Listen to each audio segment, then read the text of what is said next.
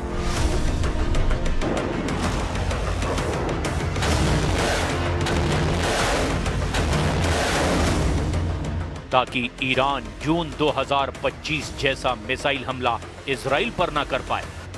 खबर है कि वॉशिंगटन में ईरान पर बड़े हमले के आदेश पर मोहर लग सकती है। इधर पिछले 3 हफ्तों से अमेरिका का जंगी युद्धपोत अब्राहम लिंकन ईरान को चारों तरफ से घेरे हुए है। ताजा रिपोर्ट के मुताबिक अमेरिकी विमान वाहक पोत यूएसएस अब्राहम लिंकन यानी CVN-72 की स्थिति इस वक्त ईरान के बेहद करीब बताई जा रही है। ताजा खुफिया जानकारी के मुताबिक USS Abraham Lincoln carrier strike group यानी CSG उत्तरी अरब सागर में तैनात है।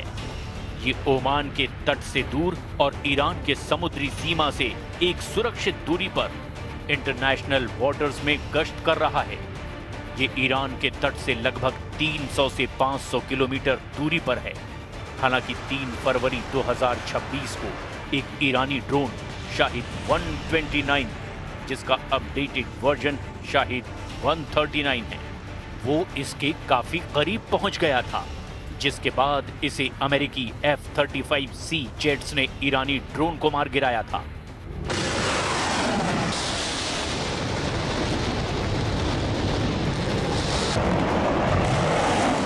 इजराइल को ईरान के परमाणु हथियारों से ज्यादा उसकी मिसाइलों का खौफ है, जो इजराइल के वजूद के लिए बड़ा खतरा बन चुकी है।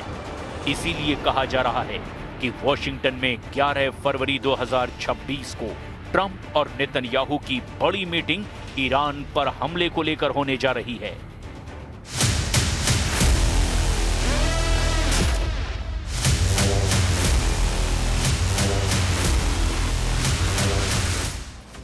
नेतन्याहू और ट्रंप की मुलाकात के 3 मुख्य कारण भी बताए जा रहे हैं। पहला, ओमान वार्ता पर असंतोष। 6 फरवरी 2026 को ओमान में अमेरिका और ईरान के बीच इनडायरेक्ट बातचीत हुई। ट्रंप इसे बहुत अच्छी बता रहे हैं, लेकिन नेतन्याहू को डर है कि अमेरिका कोई ऐसा समझौता ना कर ले जिससे ईरान को फिर से मजबूत होने का मौका मिले। वो ट्रंप को ये समझाने जा रहे हैं कि समझौते में ईरान की मिसाइलों पर पूर्ण प्रतिबंध शामिल होना चाहिए। दूसरी वजह, दूसरे दौर के हमले की योजना।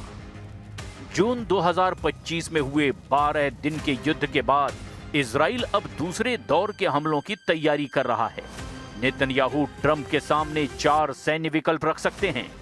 पहला है ईरान पर केवल इजराइल सीधा हमला करे, अमेरिका बाहर से सपोर्ट करे। दूसरा है सीमित अमेरिकी मदद के साथ इजरायली हमला। तीसरा है अमेरिका और इजराइल का संयुक्त ऑपरेशन या यूं कहें कि ज्वाइंट अटैक। और चौथा है ईरान के भीतर लक्ष्यों पर सीधा अमेरिकी हमला। इसके साथ ही नेतन्याहू चाहते हैं कि ट्रंप ईरान के तेल व्यापार और धन के स्रोतों को पूरी तरह से नष्ट कर दे, जिससे ईरान अपने प्रॉक्सी समूहों जैसे हिजबुल्ला, हमास और हुथी को पैसा ना भेज सके।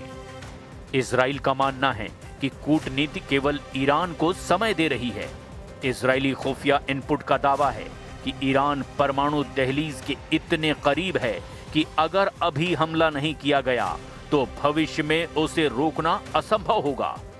इधर ईरान ने स्पष्ट कर दिया है कि यदि अमेरिका हमला करता है तो वो इजराइल को अपना पहला निशाना बनाएगा।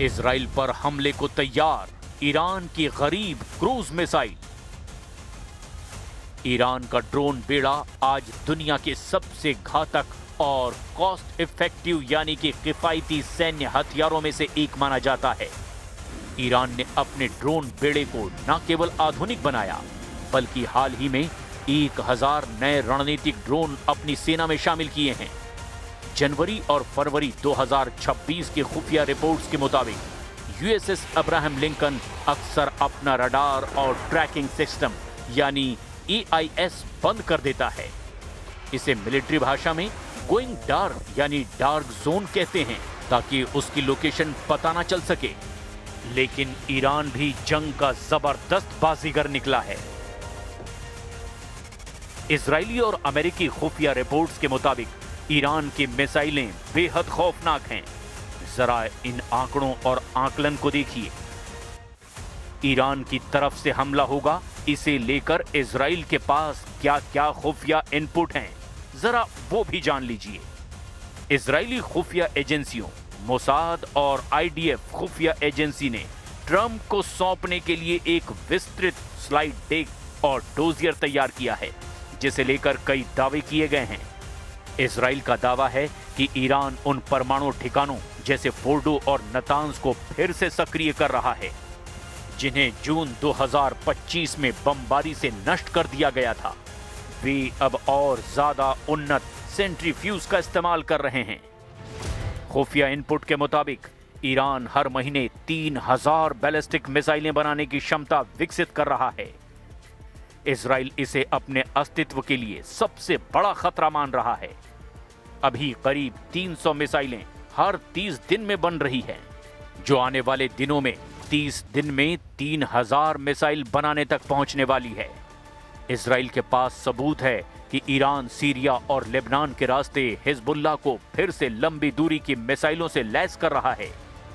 इजरायली खुफिया रिपोर्ट्स में यह भी जिक्र है कि ईरान अभी भी अमेरिका और इजरायली नेताओं, जिनमें ट्रंप भी शामिल हैं, इन्हीं को निशाना बनाने की साजिश रच रहा है, जिसका मकसद जून 2025 की हार का बदला लेना है। इजराइल का मानना है कि कूटनीति केवल ईरान को समय दे रही है। उनके खुफिया इनपुट कहते हैं कि ईरान परमाणु दहलीज के बिल्कुल करीब पहुंच चुका है। ईरान के पास अलग अलग मिशन के लिए अलग अलग श्रेणियों के ड्रोन हैं, जो इजराइल के लिए किसी काल से कम नहीं हैं।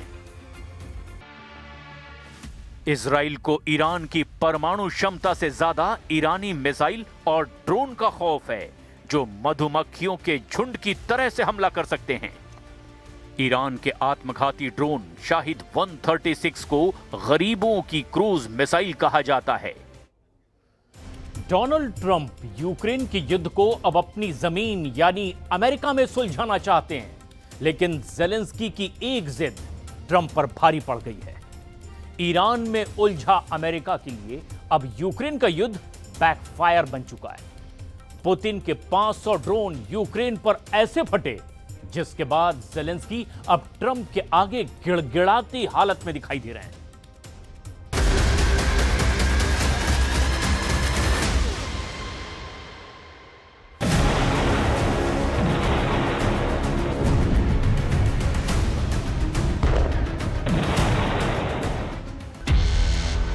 करीब 500 ड्रोन और 40 से ज्यादा मिसाइल जब गिरती है तो कैसे तबाही होती है, ये जेलेंस्की यूक्रेन में रोज देख रहे हैं।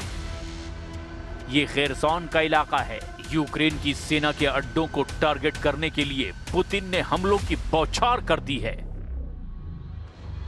500 ड्रोन, 40 से ज्यादा मिसाइल, ऐसे हमलों ने यूक्रेन में ब्लैकआउट बम फोड़ने जैसा हाल किया है। जेलेंस्की क्या करें, किसे बचाएं, किसे कुर्बान होने दें, क्योंकि 500 ड्रोन और 40 से ज्यादा मिसाइल यूक्रेन पर ताबड़तोड़ हमले करके पुतिन ने साफ कर दिया है कि जेलेंस्की को ऐसे हमलों के लिए अब आदी होना पड़ेगा। यूक्रेन में तबाही के ऐसे वीडियो लगातार वायरल हो रहे हैं। सोशल मीडिया पर ये वीडियो डालकर ज़ेलेंस्की बता रहे हैं कि 2025 से भी खतरनाक होने जा रहा है 2026। ज़ेलेंस्की बता रहे हैं कि पुतिन के टारगेट पर यूक्रेन का हर एक शहर है। आने वाले महीनों में पुतिन यूक्रेन का क्या हाल करेंगे, ये वीडियो चीख चीख कर दुनिया को बता रहा है। ज़ेलेंस्की ने दुनिया के सामने अपना कौन सा नया दर्द रखा है, ये जरा बहुत गौर से समझिए। Цієї ночі росіяни били в тому числі по об'єктах, від яких залежить робота атомних станцій. Це небезпека і для України, і для всього нашого регіону, і для Європи. Сьогодні блоки наших українських атомних станцій зменшили генерацію, один блок. ज़ेलेंस्की का दावा है कि यूक्रेन पर अब आए दिन 500 ड्रोन से हमला किया जा रहा है, जिसमें ज्यादातर ईरान से मिले शाहिद ड्रोन होते हैं। ज़ेलेंस्की का दावा है कि पुतिन लगातार मिसाइलों से अटैक कर रहे हैं। एक बार में 40 मिसाइल लॉन्च की जाती है, जिसमें हाइपरसोनिक किंजल भी होती है। ऐसे ही कई और वीडियो वायरल करके ज़ेलेंस्की बता रहे हैं कि रूस ने यूक्रेन को बहुत बुरी तरह से मारा है। इमारतों का हाल देखिए, यहां मलबे में जिंदगी खोज रहे फायर फाइटर्स को देखिए। यूक्रेन पर 2026 में बहुत बड़ा कहर टूटने वाला है। हर तस्वीर इसकी गवाही दे रही है। Ударів, який жоден терорист в світі собі не дозволяв. Черговий російський масований удар у їхньому типовому стилі, фактично всупереч дипломатичній роботі, яка триває на різних рівнях. Було більше ніж 400 ज़ेलेंस्की को पता है कि पुतिन आने वाले वक्त में यूक्रेन का क्या हाल करने वाले हैं, लेकिन उन्होंने अमेरिका के हवाले से एक ऐसी बात कह दी है जिससे व्हाइट हाउस में भी बड़ी शक की निगाह से देखा जा रहा है। ज़ेलेंस्की का दावा है कि डोनाल्ड ट्रंप किसी भी कीमत पर युद्ध को गर्मियों तक रोक देना चाहते हैं। ज़ेलेंस्की का दावा है कि ट्रंप जून 2026 में युद्ध को खत्म करने के लिए समझौता करना चाहते हैं और इसके लिए अमेरिका चाहता है कि बातचीत की समय सीमा रखी जाए। ज़ेलेंस्की ने दावा किया है कि अगर जून तक समझौता नहीं हुआ तो अमेरिका, रूस और यूक्रेन दोनों देशों पर दबाव बना सकता है। हाल ही में अमेरिका की मध्यस्थता में अबू धाबी में यूक्रेन, रूस और अमेरिका के बीच बातचीत हुई थी, लेकिन इसमें किसी बड़े मुद्दे पर आम राय नहीं बन पाई। यहां की जमीन किसके पास रहेगी, यानी जमीन का बंटवारा और यूक्रेन की सुरक्षा की गारंटी, ये ऐसे मुद्दे हैं जो उलझे हुए हैं और इस दौरान पुतिन अपने यूक्रेन बंटवारे वाले मिशन पर तेजी से आगे बढ़ते जा रहे हैं। शाहिद ड्रोन का अटैक नंबर 1। शाहिद ड्रोन का अटैक नंबर 2।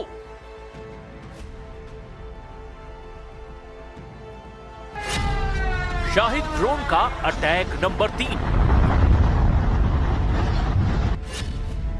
शाहिद ड्रोन का अटैक नंबर 4। शाहिद ड्रोन का अटैक नंबर 5। रूस को ईरान से मिला शाहिद ड्रोन इस वक्त पुतिन की सबसे बड़ी ताकत बन चुका है।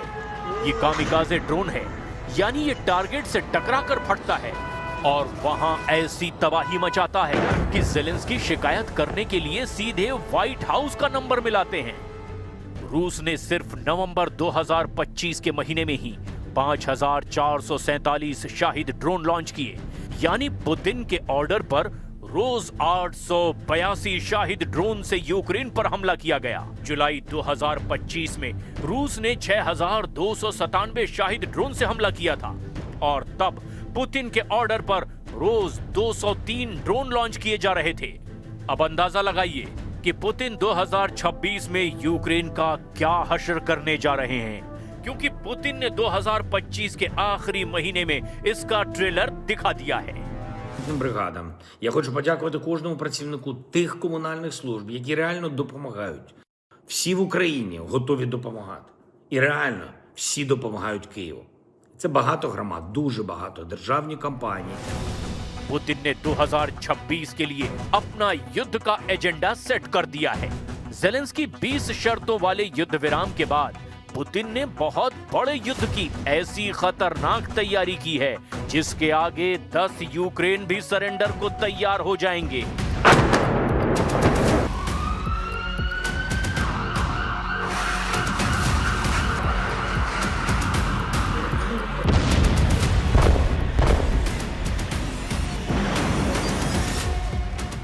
पुतिन ने कहा कि रूस ने अपने हथियारों के उत्पादन में 22 गुना तक इजाफा किया है।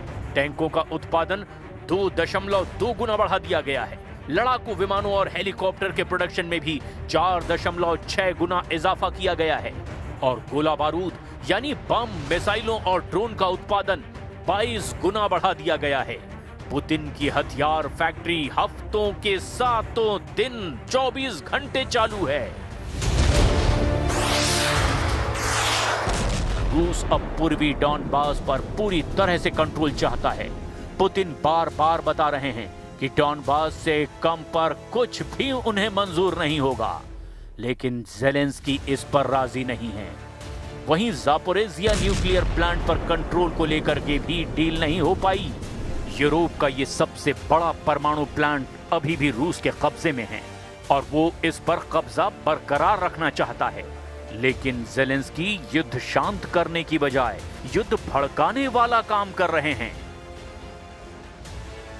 रूस को शक है कि जेलेंस्की के ही इशारे पर उनकी खुफिया एजेंसी GRU के deputy commander lieutenant general Vladimir Alekseyev की हत्या की गई है।